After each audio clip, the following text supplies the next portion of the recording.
Welcome Home, a podcast for veterans about veterans by veterans, is a project of Willing Warriors and the Warrior Retreat at Bull Run. Good morning. I'm your host, Larry Zoliax, Director of Culinary Services here at the Warrior Retreat at Bull Run. And this week, our guest is Melissa Bryant. She is the lead transportation coordinator for Mercy Medical Angels, an organization based out of Norfolk that helps people with transportation costs and helps them find ways to get to medical treatment and appointments if they're having trouble with transportation.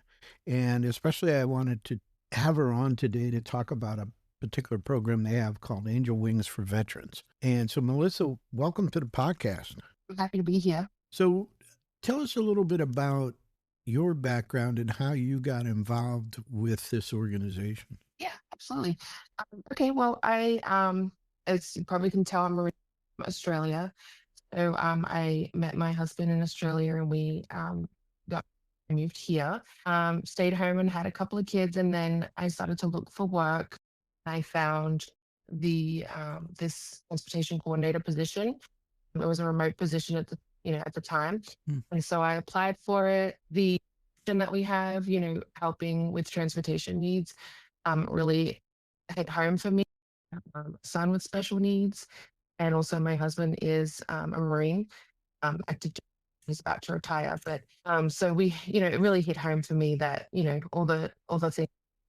It looks like something that I really wanted to work for. So then I started with the company about 6 years ago now.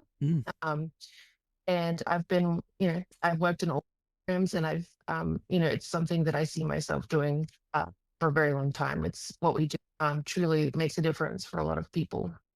And when we talk about the assistance that Mercy Medical provides to people, it's both ground transportation assistance and air transportation. What are the different programs that you have to help people? Yeah, so I'll start with the ground transportation program. In the ground program, we do help with gas cards. So they can either come in like a physical gas card form, it's like a gift card, or a virtual gift card form. And essentially, would assist with all your appointments that you travel to each month, and we can help once a month with that. So if you're traveling, daily to treatment for dialysis, for example, or you're traveling daily for therapies or for anything like, we would assist with all of those as much as we can. And then, of course, we also have that program, the Amtrak train tickets or Greyhound bus tickets if driving is not an option. Mm-hmm. And then after the ground program, we have a commercial flight program. So that's for more specialized treatment that you're going further out, more than 300 to 400 miles away. In that program, we have, different resources, multiple airlines, and we help specifically with veterans. We help with retreats. We help with cool care, of course. And then we also help with if you are attending, specialized. The other day, we helped with someone attending like an adaptive weightlifting competition. Oh. So we do help with that kind of travel as well, since we understand that, you have to go to a specific place to do what you want to do. So we help with those as well. We also have our volunteer pilot program. So that the volunteer pilots they volunteer their plane and their time, and they'll fly patients, veterans, whoever we, put out there for them to their appointments. So specifically for veterans in the past, we have helped with veterans that have needed to be admitted to, inpatient for whatever reason, helped with that. We've helped get them back home. We've helped, we had a veteran who had to travel 150 miles on a daily basis to go get proton therapy, and working on flights for him, as much as we possibly can. And we ended up getting him probably 3 flights a week with the pilots. And then the rest of the time we were able to help him with a gas card. So we really do our due diligence and work, with the patient or the veteran to see what the need is and see how we can work with them across the programs. So is this a nationwide program or regional to the Mid Atlantic area? What's your focus? Yeah, so for the ground program and the commercial program, it is across the US. So that's a nationwide, those ones are nationwide programs. We help, anywhere in the US.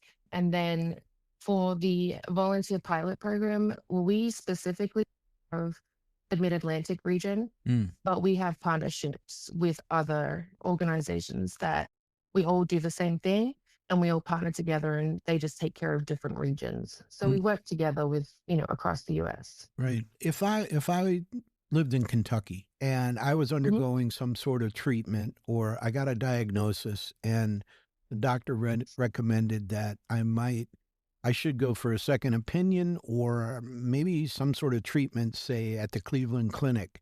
Is that the kind of thing that you would help with commercial airfare for them?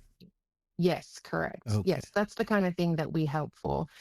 Is that, you can't get that treatment anymore locally, or something's, it's just not working, and you're seeking that extra care somewhere else, or, another opinion, or, you're going for a clinical trial, that kind of thing. That is where we, really like to help with that kind of thing because we know the challenges that come with trying to travel whilst also being sick.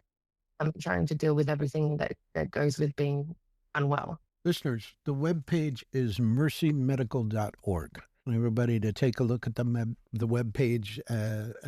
There's a couple of things on the webpage I want to point out. One, if you're a licensed pilot, there's a way for you to sign up and be part of this program to give back to get your, I don't know, flight hours in, but also to help people. Also, there's a button on the top, a drop down list called Support the Mission. And there's a number of different ways for listeners to give.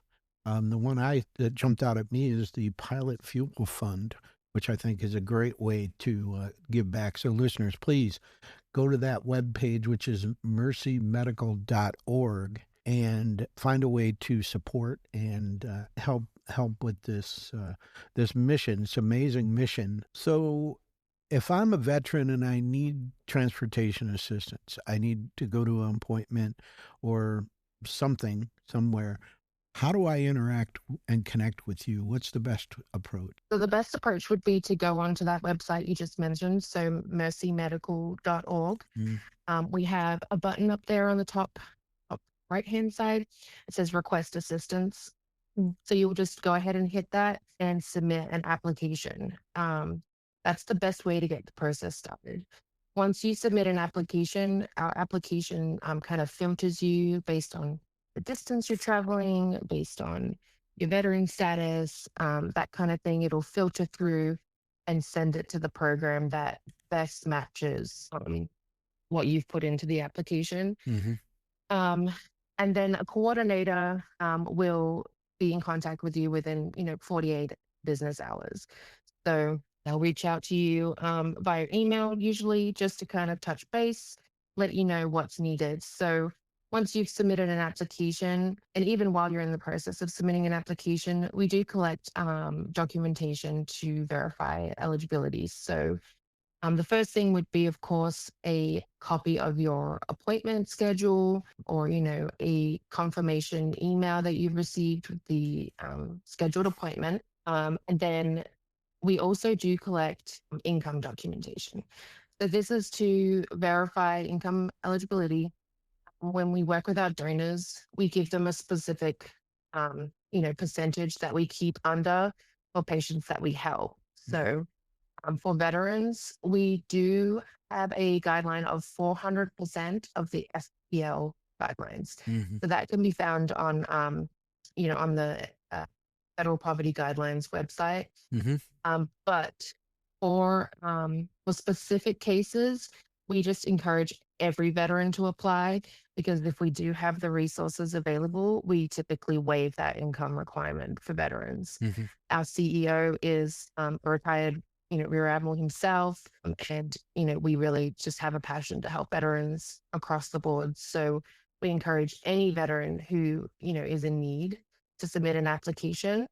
And, you'll submit your appointment, your income, and then, of course, if you're retired, we do ask for your DD 214 to verify service. Mm-hmm. Well, if I'm a veteran, say in the Tidewater area, and I'm undergoing medical treatment, and the medical people there say, you need to go up to Walter Reed for a particular operation, and we're going to set that up for you, and that's going to be August 30th. And here we are in June. What's the lead time? When should that veteran reach out to you to make sure that everything is settled and everything is lined up?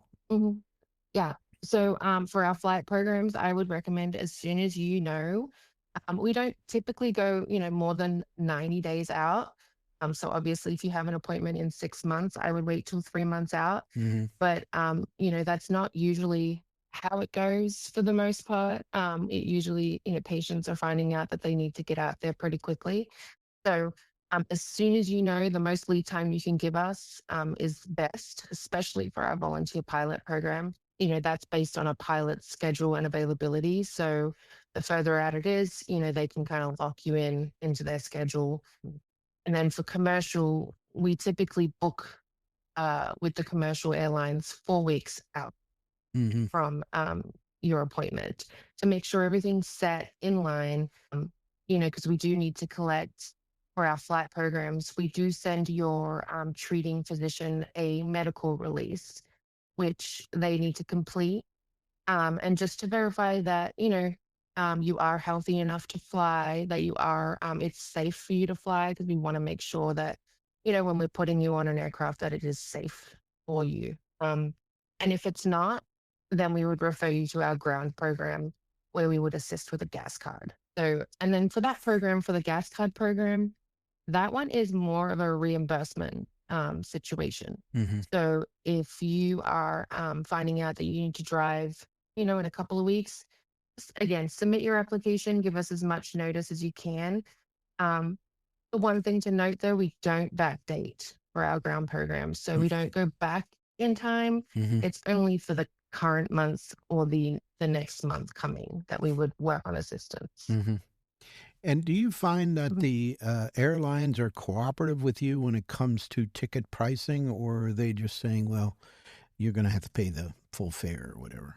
No, we are very fortunate and do have some relationships with like American Airlines and Southwest and Frontier. They actually donate resources to us for flights. So we are able to, book what is best for the patient.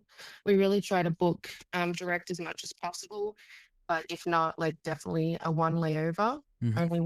And we really try to work with the veteran on what time works best for them, specifically with those donated resources. If we are having to tap into, donated cash, then we do need to kind of keep the price on the lower end. As you can understand, the lower everyone's tickets are, the more patients we can help. Sure.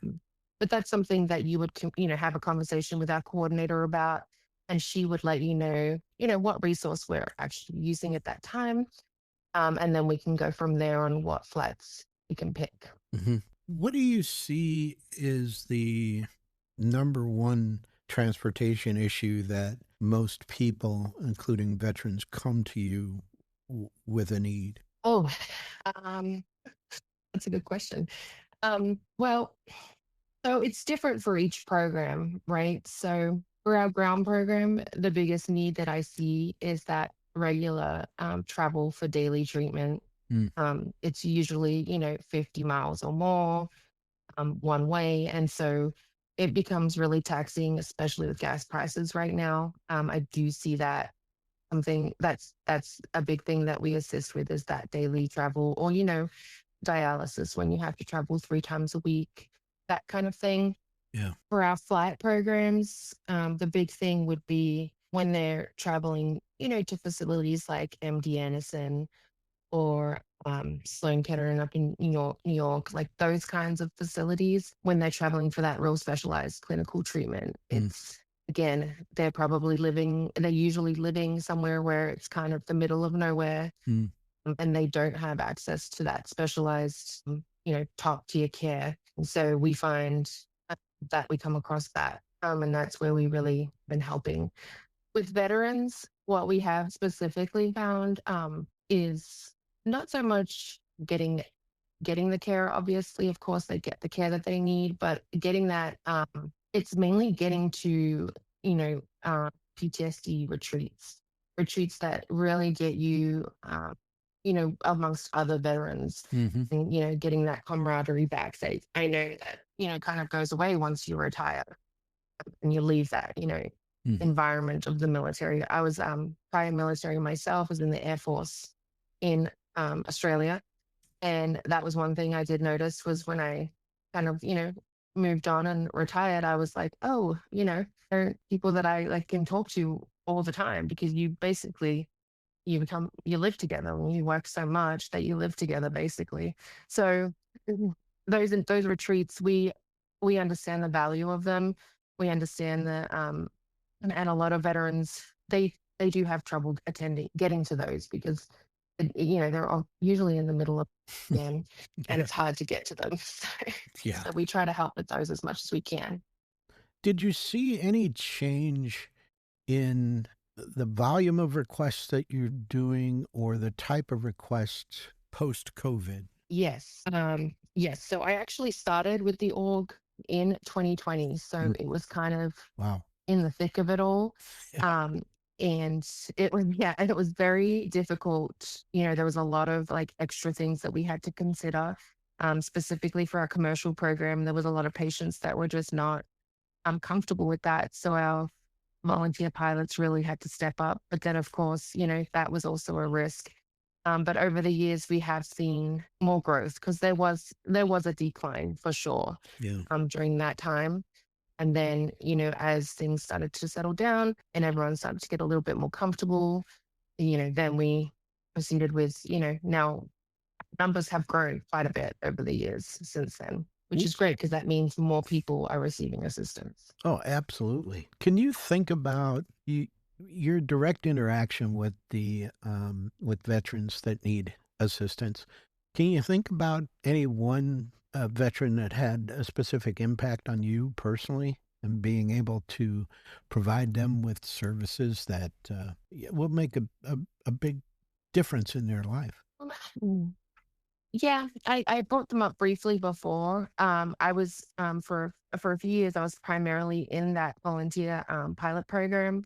Mm. And the veteran that we were helping with that specialized proton therapy treatment that he was getting, Mm. it was really difficult for him to find a way to get there, and he was just not making treatment very rarely. And the social worker came to us with that concern. She said, he he can hardly make it. He doesn't have the ability to make it. He wants to work, but he can't, because he needs to come to this treatment. And then if he doesn't work, then he can't afford the treatment, and so afford the travel to the treatment. So it was like a circle where it was just like he couldn't get out of it. And so we really worked on a daily basis, essentially, to find him a pilot to fly him. And once we kind of got the word out there, and we were like, hey, there's a veteran who he needs this specialized care. It's 120 miles from his home, and he needs it daily. Mm. And we had a lot of pilots really step up for that. And him and I, became friends in the end, because we talked so much about, getting him to his treatment and getting him there. And, I would send him a quick reminder like, hey, we got you a pilot, like, be here at this time. And yeah, so we really, when you do programs like the volunteer pilot program specifically, even our commercial, you do find that you'll get close with the coordinator that you work with. You share some of your, it's a really hard time for a lot of people when they come to us. It's the most painful time of their life, the most stressful. Mm. And we're just here, helping you through it. And it just you become friends, and we become familiar with the stories that we hear. And when we hear those success stories, it makes the job worth it. And, why to me, this role and this org that I work for is something that I would do long term because I see the value in what we do. Thinking about the organization as a whole, what do you see as the organization's greatest unmet need right now? What is there something that listeners could help with, volunteer to do, or support financially? Yeah. The biggest thing is getting the word out there, specifically, in the Virginia, North Carolina, like mid-Atlantic area, basically letting them know about our volunteer pilot program. That's a big, that program is it is no cost to anyone except the pilot, of course. But they want to do it. They want to fly. They want to volunteer their time. They're going to fly anyway, as they tell me. They're going to fly Yeah. and fly for a really expensive hamburger.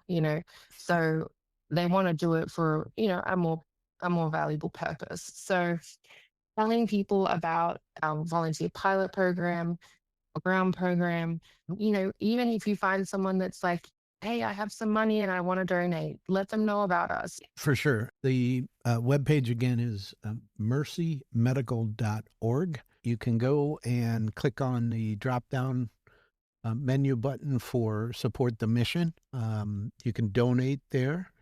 If you are a pilot, you can just sign up right on the webpage. And I'm assuming that pilots can donate their time on a basis that's not set. I mean, is there a requirement that to be part of the program, they have to fly so many hours a month or anything like that? No, not at all. You're completely on your schedule and when you can do it. We have pilots that fly once or twice a year. We have pilots that fly once or twice a week. It's really dependent on your schedule and what you can give back. We're just grateful for whatever you can give. Well, listeners, they can't make it any more easier. If you're a pilot in the Mid-Atlantic region, you have a small plane, or maybe you have a big jet, whatever you have, and you want to fly it around and you want to help a veteran or just somebody who needs assistance with a really hard time in their life, this is the organization to contact and to donate your time and your money to, because they're really providing an unbelievable service. Well, listen, Melissa, I can't thank you enough for joining us. It's really been great. Yeah, absolutely. Thanks for having me. I appreciate your time today. Well, listeners, we'll have another episode next Monday morning at 0500. You can find us on all the major podcast platforms. We're on YouTube and Reese Across America Radio. Until then, thanks for listening. The Welcome Home podcast is brought to you by Willing Warriors, a nonprofit organization serving active duty service members and veterans since 2012. To learn more, please visit our webpage at willingwarriors.org.